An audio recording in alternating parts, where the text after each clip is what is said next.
yana bitta очередной bitta patsient.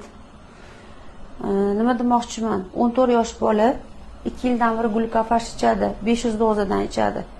Tafakkur o'zingizlardan o'ylab ko'ringlar. Yana qaytaryapman, vrachlarga nisbatan hech qanaqa bizani husumatimiz yo'q. Lekin podrostok bola ожирение ketyapti. Glukofash, intoksikatsiya, bo'g'imlarda уже tuz yig'ilib ketgan. Eng birinchi o'rinda bolani sababini tekshirmasdan turib glukofashga o'tkazib qo'yishgan. Har xil mikroelementlar berishgan. Jigar dimlanib yotibdi, o't qopida zagib, buyrak yaxshi ishlamayapti, limfa sistema yaxshi ishlamayapti. Shuncha mikroelement bergansizlar, glukofash bergansizlar.